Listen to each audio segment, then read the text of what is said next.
Our heart will always remind us. Ultimately, we should try to approach each day as a new Muslim. When we wake up in the morning, not look at, I've been Muslim 10 years now, so I'm used to this. No. This is the first day of my life. Why? Because what's past is past. This is a day I have an opportunity to do something with my faith. This is a day facing me that I have an opportunity to manifest for people the beauty of my faith. This is a day, the day unfolding before me, that I have an opportunity to strengthen my faith through my deeds and my actions. This is a day I have an opportunity to impress or impact on the world with my faith. And if we approach each day in that way, each day is a new challenge. Each day is a new opportunity. Each day is a new chance for us to manifest our faith. So it's a new day, and we should approach it with renewed faith. La ilaha illallah. قُلْ آمَنْتُ بِاللَّهِ ثُمَّ اسْتَقِمْ. Affirm, say, proclaim, I believe in Allah, and thereafter be upright. So this quality of uprightness, istiqamah, consistency, it only comes through affirming La ilaha illallah. It only comes when we approach each day as a new opportunity. It only comes through work. This religion is work. And people will admit it. You tell them about Islam, everyone wants to make a little dawah once in a while, so find someone at work willing to listen. A lot of people willing to listen now. They think they have all the answers, but you can inform them. And they listen and they listen. Man, I'm not ready for that. That's work. See, they know we forget. We think it's easy street. But they listen, man, you have to do all that. You got to get up what time in the morning? Man, 5 times a day? We're dealing with once a week, and that's challenging. 5 times a day? Man, that's work. Yes, Islam is work. That's why it's called jihad. And that's a good word. Don't say it now. It's not from the etiquette of the khutbah. Once you get out in the street, say jihad. It's a good word. It means to struggle. It means to work. It means to assert yourself. In a limited situation, that's not applicable for us. It means physical combat, to defend the faith, to defend the believers, to defend the women and the children, to protect the homes and the resources. But in its wider meaning, that's applicable for all of us. It means to work. It means to struggle, anticipating a reward from our Lord. That's a beautiful word. We shouldn't allow people who hate Islam to lead us to abandon our own worldview, our own terminology. We can't say jihad anymore. That's on the off-limits list. We can't say Sharia anymore, because that's off-limits now. Then your Muslim name will be off-limits. What's your name, Mo? It was Muhammad last week. No, it's off-limits this week. Shh, quiet. Quran will be off-limits. Then what will be left? So no, this is our religion. And it's wonderful. It's beautiful.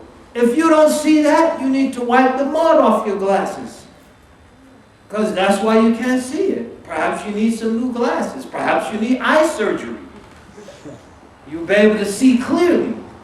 No, we shouldn't think something's wrong with us. What's wrong with us? You mentioned that the Eid Salah. What's wrong with a person who was lost and they found themselves through Islam? What's wrong with a person who was on drugs or alcohol and they found the power and strength to give it up with Islam? What's wrong with a person that was a cold-blooded killer? A cold-blooded killer, and found the ability to appreciate the sanctity of human life through Islam? What's wrong with a person who says La ilaha illallah and found humanity, found dignity, found strength, found direction, found the ability to move on from day to day despite overwhelming circumstances because of Islam. Nothing's wrong with that person. And if nothing's wrong with that person, nothing's wrong with Islam. So we should be proud of our religion. We should stand up for our religion. And with dignity and grace, we should defend our religion. Because it's worth defending. There are people who have a program from this world. And for a lot of these people, Islam is a big problem. And it's not just political. There are companies like Monsanto. They want to control the world's food supplies. And you got Muslims from Morocco all the way across the main agrarian sectors of this earth saying we're not giving up our seeds. That's a problem for Monsanto.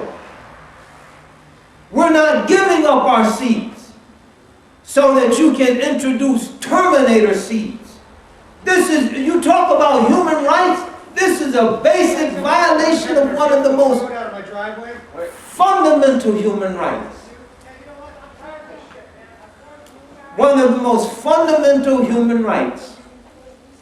Someone see who's blocking the guy's car and be nice. Don't let his attitude affect you.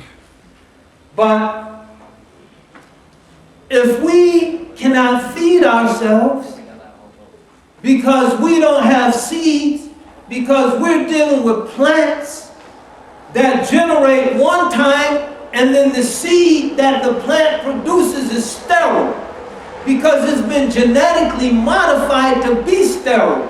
And now to get seeds for next year's crop, we have to go to this multinational corporation. That's a crime against humanity. And Muslims and other people, agrarian people, are saying no. And that no becomes a problem. That no becomes a problem. But it shouldn't be a problem for us if we believe seriously in the dignity of humanity. If we believe seriously in equity, that everyone should have an opportunity to feed themselves, and to feed themselves for free. Bechtel, right across the bay here, entered into an agreement, I believe it was Bolivia or Ecuador, to privatize the water. And the people said no, they took their water back. That you have to buy the water in a river that runs through your land, that's fed by snow that fell on your mountains, because some company wanted to make money from it. The people said no. And Islam is a problem for a lot of these elements because Muslims have a greater propensity to say no than other people. That's why it's a problem.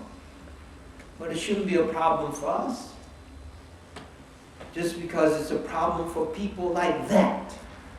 Evil people, wicked people, greedy people, oppressive people, in some instances racist people.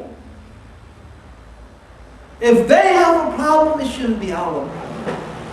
Our problem should be making sure we're upright in our faith, making sure we're consistent in our faith. For mustaqim, which means being consistent in avoiding those things Allah has forbidden and doing those things Allah is enjoying. He's enjoying prayer, we're consistent in our prayer. We don't just get up for Fajr in the winter time, because now Fajr's in, it's 6:30, 7 in the morning. We have to get up to go to work anyway.